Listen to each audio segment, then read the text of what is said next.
Alright mga ka-ride, so in this video ay tuturuan ko kayo kung paano kayo makakagawa ng modern lower third. Kagaya nito.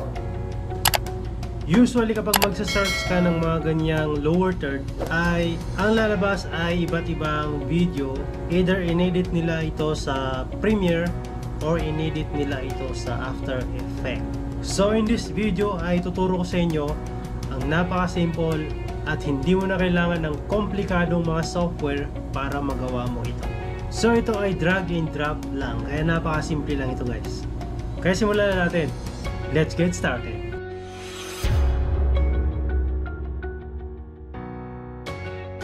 Alright, so bago tayo magsimula, ito yung mga kailangan ninyo. So pupunta tayo dito sa ating Photoshop. Ayan. So nag-create ako ng mga image na naka PNG. Ibig sabihin ng PNG is wala siyang background. So kung nakikita nyo, puti lang at saka ano yung nakikita nyo dyan. Pero kapag pinindot ko to, itong icon ng mata, ayan, so yan yung background niya na itim. So ito namang puti, ito naman yung ating background ng ating gagawing animation. So kapag pinindot ko yung mata, nawawala. So yan, i-open natin lahat ng mata. Ayan. So ibig sabihin, ang lahat ng nakikita niyo dito ay naka-separate po yan lahat. So kapag kinlos natin, ayan, so lahat ng layers na to ay naka-separate siya. So sinave din natin siya ng naka-separate bawat isa. So punta tayo dun sa ating file. Ayan, so ito na yung layers na sinib natin isa-isa. Okay, so ito yung background na puti, hindi nakikita kasi yung background niya is puti din. At ito naman yung bill wings, ito naman yung mismong bill, ito naman yung check, ito naman yung arrow, ito yung nasa baba ng pangalan natin, ito yung pangalan natin, ito yung profile pic natin, ito yung gray na subscribe after nyong maklik yung pula na subscribe button. Ayan, so yan, nakaseparate po yan lahat. So ngayon kailangan natin siyang i-animate. Punta tayo dito sa ating editor, which is ang gamit kong editor is Camtasia. So speaking of Camtasia, ang Camtasia is ito po yung ginagamit ko sa pagtuturo ng mga screencasting. Okay, so yung mga nakikita nyo yung mga ginagawa ko sa screen, ito po yung gumagawa lahat. So in the future, gagawa po ako ng video or ng tutorial kung paano nyo ito magagawa or matutunan itong Camtasia. Okay, so napakaganda niyang gamitin for screencasting or screen tutorials. Okay, so ngayon simulan natin. So first, click natin itong import. At unahin natin i-import is yung puti na background. Okay, so click natin yung open. Ayan, so make sure na itong canvas natin ay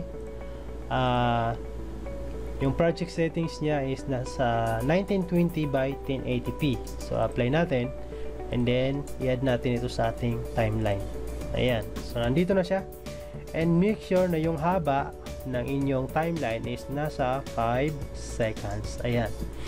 So yun, para ma-animate natin ito, kailangan natin ilagay sa baba. Ayan, i-zoom muna natin. Ayan, para mas makita nyo. Oops, sorry. Ayan, para mas makita nyo. And then, kailangan natin ibaba ito. Ayan, so sundan nyo lang yung linya para ibig sabihin is nasa gitna talaga siya. Ayan, so nasa baba na siya. Ayan. So ngayon, lalagyan natin siya ng animation. So dito sa kaliwa ng inyong Camtasia, makikita mo dyan yung animation. Click mo lang yan. At dito, may dalawa kayong pagpipilian dito. Itong zoom in pan at saka animation. So dito sa custom, yung sa animation, i-drag and drop lang natin yan. Ayan. So ito yung kagandahan dito sa Camtasia.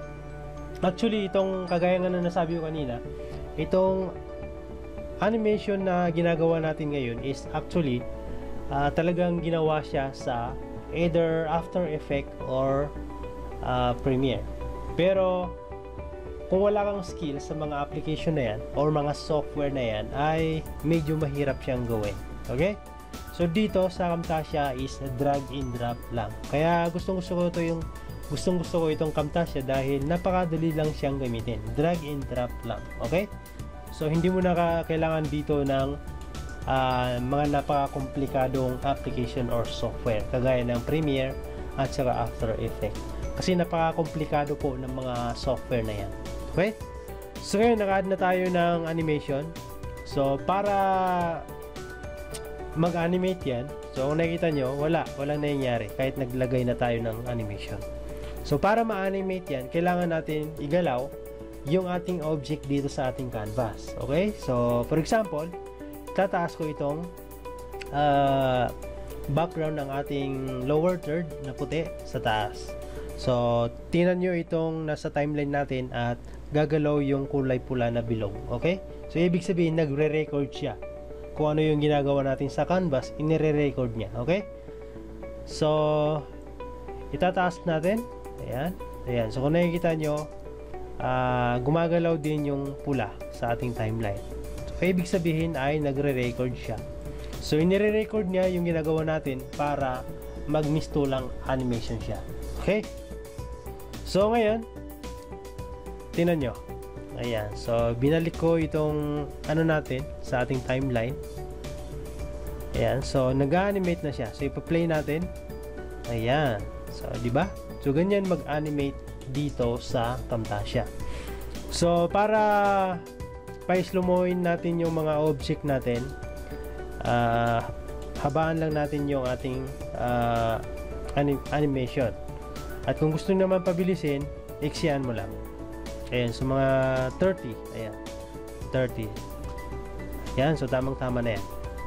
So ngayon, i-add naman natin dito is yung ating profile picture. Ayan, so ito. Open. Ayan. So ngayon, kailangan hihinto muna yung ano natin, yung background natin para ilagay natin yung ating picture. So dito natin ilalagay. So dito sa dulo ng ating timeline, kailangan magkakaparehas sila. Ayan. So ngayon i-zoom natin para mas makita ninyo, and then ilalagay natin dito. I think yan, okay na yan. And then kailangan natin lagyan siya ulit ng animation. So click natin ulit yung animation dito sa bandang kaliwa. Ayan, and then bago natin siya lagyan ng animation, gagawa muna tayo ng starting point. Okay? So dito sa rotation or dito sa bandang kanan ng inyong Camtasia, meron ditong tinatawag na properties. Ito yung properties. So ibig sabihin, meron ditong scale, opacity, rotation, position, width, height. So lahat ng gagawin mo o gagalawin mo dito, kapag nilagyan mo na siya ng animation, i-record na niya. Okay? So ngayon, gagawa muna tayo ng starting point bago tayo mag-add ng animation, kasi para hindi niya ma-record. Okay? So i-start natin dito sa rotation, lagay natin 40. Ayan. So kapag kinlik ko yung enter, ayan, so yung profile picture natin is medyo gumalaw siya, nag-rotate siya ng kaunti, 40 degree. Okay? So yan yung starting point natin. At dito naman sa scale, kailangan natin siya i-back down to 1%. Ayan. So lumiit na yung ating profile picture. Ngayon maglalagay na tayo ng animation dito sa ating object. Ayan. So dahil nakapaglagay na tayo ng animation, so lahat ng gagawin natin dito sa ating properties ay i-record niya. Okay? So kanina hindi niya na-record kasi wala pa siyang animation. So ngayon, for example, ibaback ko ito to 0. I-record niya yan. Pero unahin muna natin yung scale. Okay? So i-back natin to 100%. Type natin 100 and then click natin yung enter. Ayan. So ngayon naman, i-click natin itong arrow na nakaganyan ibig sabihin magre-restore siya to 0. Okay, so click natin yung restore. Ayan, so nag-restore siya sa dati niyang position. So ngayon, lahat ng ginawa natin yon ay ni-record ng ating animation. So kapag binalik natin itong timeline natin, ayun, so nag-animate siya. So play natin. Ayun, so kung nakikita nyo medyo mabagal, and dito sa timeline ninyo, pwede nyo diyang i-adjust. Depende sa inyo kung ano ang gusto niyo. Okay? So, I think siguro ako dito ko sisimulan yung paglitaw ng aking picture. Ayan. And then, medyo i-exyan ko siya kasi medyo mabagal. So, gagawin ko din siya mga 30. Ayan. So, hindi naman seconds yan, but hindi ko alam kung anong tawag dyan. Nanoseconds. Parang gano'n. Ayan. So, play natin ulit. Ayun. So, medyo ano siya. Match siya doon sa timing, di ba? So, depende na lang sa inyo dyan. Sa inyo yan. Kung ano yung prefer nyo na bilis. Okay? So, i-adjust nyo na lang. At least na ipapakita ko sa inyo yung mga kailangan nyong talagang matutunan dito. So, ngayon, dito tayo magsisimula and then i-add na naman natin yung ating pangalan. So, hanapin natin yung pangalan, name, open, and then, i-drag natin dito. Ayan. So, itong pangalan natin. So, dito sa dulo, kailangan magkakaparehas sila ng haba. So, ngayon, ilalagay natin sa gitna. Ayan. So, kung nakikita nyo, andyan na yung pangalan natin. Kung ipa-play natin ulit, ayun. So, wala siyang animation. So, ngayon, lalagyan natin siya ng animation. So, ang gagawin ko ngayon is dito, lalagay ko dito is 90. Ayan, 90. So, medyo ano siya, nagnipis. Tapos, yung opacity, i-down natin to 0. So ngayon maglalagay tayo ulit ng animation. Ayan. So ngayon magre-record na yung animation natin. Lahat ng gagawin natin dito. So unang-unang gagawin natin is i-restore natin yung ating pangalan sa dati niyang laki. So click natin yung restore and then 100%. Ayun. So, i-back natin. Ayun. So, inulit ko ulit. I-adjust nyo lang ulit yung bilis. Depende sa gusto nyo. So, ako, mga sa 30 din. Ayan. Ayun. So, medyo mabagal lang ng konti. So, ganyan siguro. Ayan. Ayun. So, ganyan lang guys. Mag-animate dito sa Camtasia. So ngayon, ipa-forward natin yung mga ibang gagawin natin dito kasi medyo hahaba itong tutorial natin at medyo mababagot kayo. But anyway, paulit-ulit ko itong sinasabi sa mga tutorial ko. Kung gusto nyong matuto, kahit gaano pa yan kahaba, ay papanoorin nyo para matuto lang kayo. Kasi ganun po ako eh. Kaya ko po ito natutunan yung mga itinuturo ko ngayon sa inyo ay pinaglaanan ko po yan ng mahabang panahon, mahabang oras at pasensya. Okay? Kasi kapag wala ka nun ay hindi po nyo matutunan yung lahat na itinuturo ko po dito. Okay? So ngayon, i-add naman natin yung ating isang sulat. Ito. And the same thing yung gagawin natin.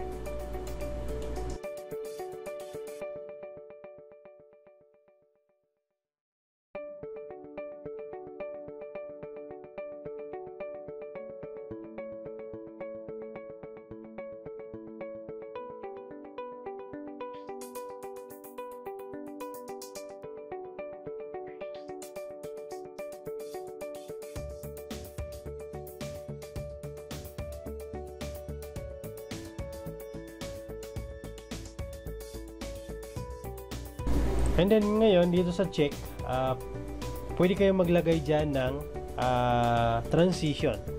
So hindi na natin kailangan dito ang animation. So pwedeng transition lang ang ilagay natin dito.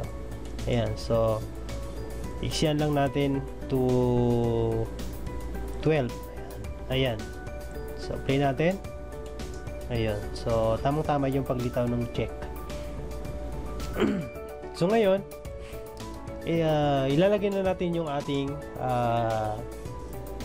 subscribe button. Okay, so yung pula ang unahin natin. So dito sa paglalagay ng ating subscribe button, kailangan match sila dito sa ating background. Okay, so ibig sabihin kailangan same sila ng haba.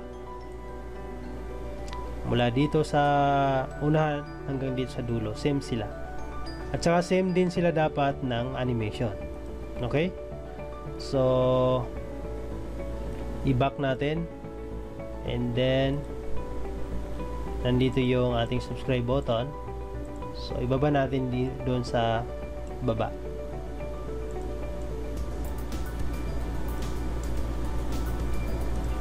Tapos i-align lang natin. Ayan. Oops. Ayan. So I think naka-align naman siya, naka-center. Ayan. And then kopyahin natin yung animation ng ating background. Copy. And then paste natin dito. Ayun. So sabay sila. Sumasabay siya guys doon sa ating background. Ayun oh. Diba? So sumasabay siya. Dahil pareho sila ng animation. So ngayon, ang kailangan naman natin ilagay is yung ating arrow. Ayan, ito yung arrow natin or cursor. Ayan, so sa paglalagay ng cursor, kailangan nandito din siya sa labas. Siguro dito. Or dito. Diyan. And then, kailangan dito siya lilitaw.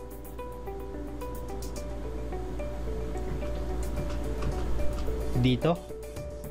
Ibig sabihin, i-move natin siya dito. Para dyan siya mag-start. Ayan. Ngayon, lalagyan natin siya ng animation. Ayan. Ayan. And then, i-drag natin dito sa ating subscribe button. Ayan. So, kung nakikita nyo, yun. So, nagkaroon siya ng animation. Ayan. Tapos, dito sa part na to,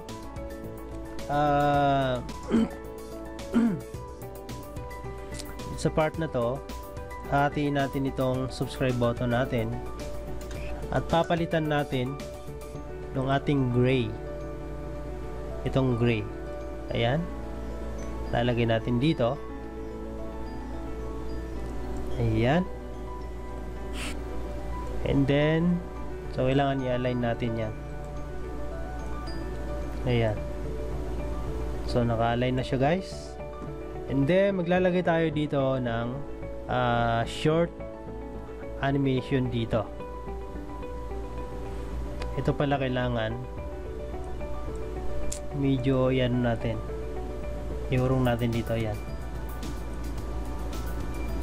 Para magkaroon siya ng animation. Ayun. So dito sa part na to, lalagay tayo ng animation dyan. Ayan. Ayan. Nexian lang natin.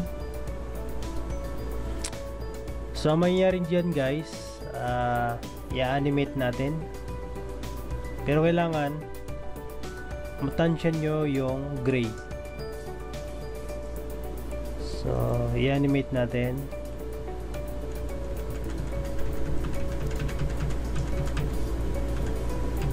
Dyan. Ayun, so medyo urong siya dyan and then magpapalit.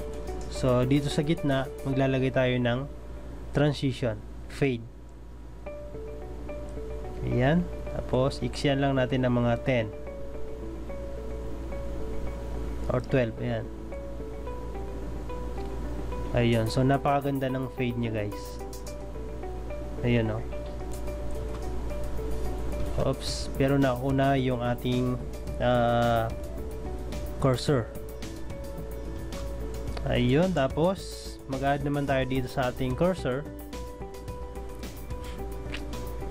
Wait, yan lang na muna natin siguro yung ating bell. Ayan. So, yung bell, ayan. So, dito natin siya i-add. Saan yan? Ito. Dito natin siya i-add. Ayan. Tapos, lagyan lang natin siya ng transition na fade din. At kailangan nasa 12 din or 10. Ayan. Ayun. So, nandito pala siya sa taas. So, ilalagay natin dito. Center lang natin. Ayan. Ayun. So, tama-tama. Pero, kailangan mga 12 or 14, 15. Ayun. Ayun. Tapos, mag-add ulit tayo ng animation dito sa ating cursor.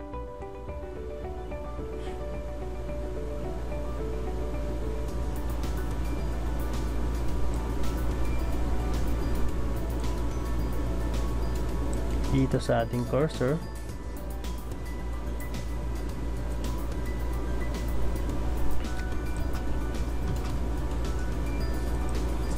Tapos, i-drag natin papunta doon sa ating bell.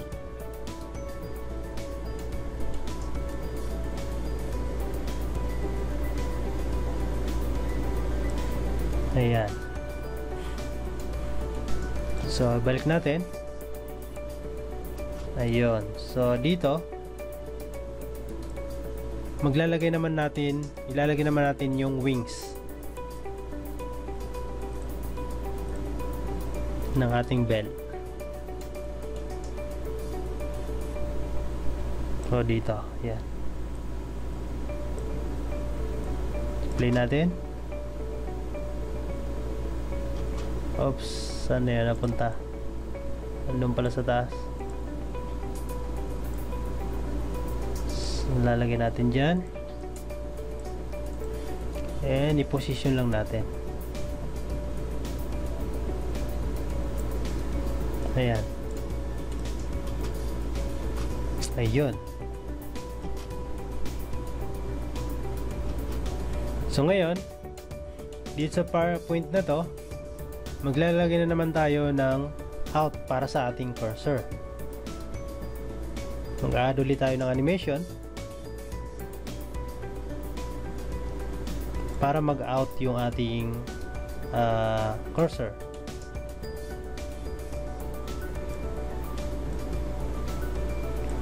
Sa point na to. Ayan. So ngayon, i-out natin yung ating cursor.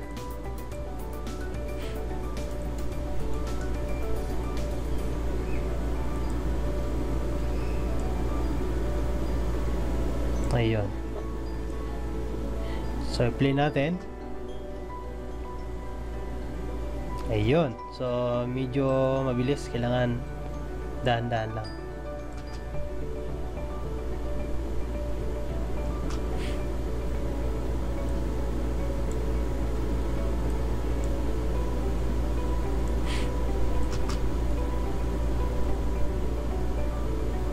Ayun.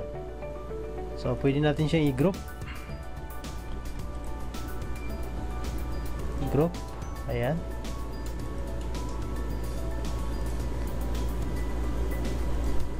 Fit natin and then play natin. Ayun. So ngayon, ang kailangan lang natin gawin ay lagyan natin siya ng sound effect para mas lalong maging maganda. Okay?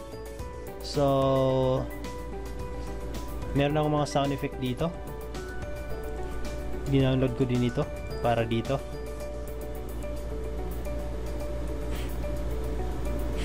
Ayan.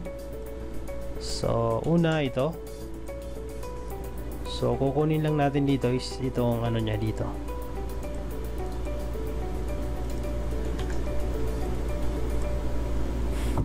Papakinggan natin. Ayun.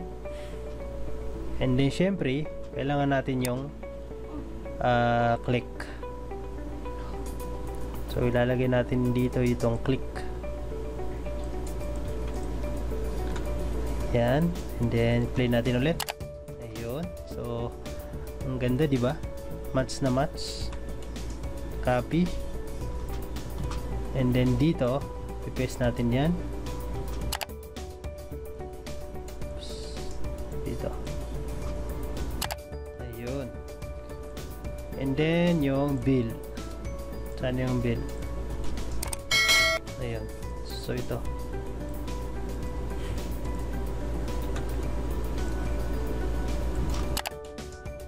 So dito.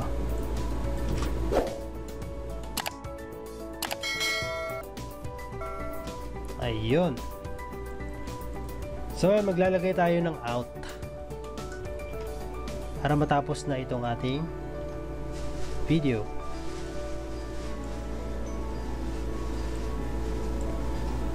So out, lalagay tayo ng out dito. Copy. And then animation.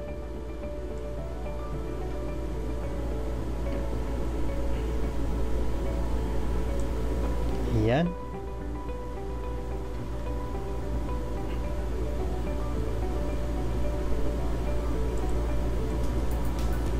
And then i-out natin.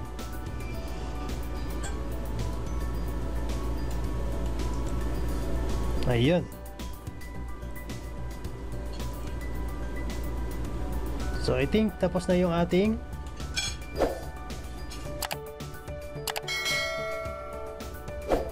ayun. So ang galing, di ba?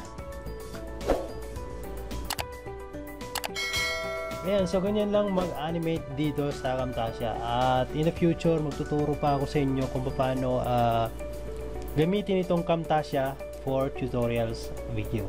Okay? Ayun, so sana may natutunan ka sa video ito, at kung nagustuhan mo at nakatulong sa iyo ang video ito, ay please pakihit naman yung ating like button dyan. At kung hindi ka pa nakakapag-subscribe, i-subscribe mo na yan. So maraming salamat sa panonood. As usual, this is James the Tip, and welcome to my channel.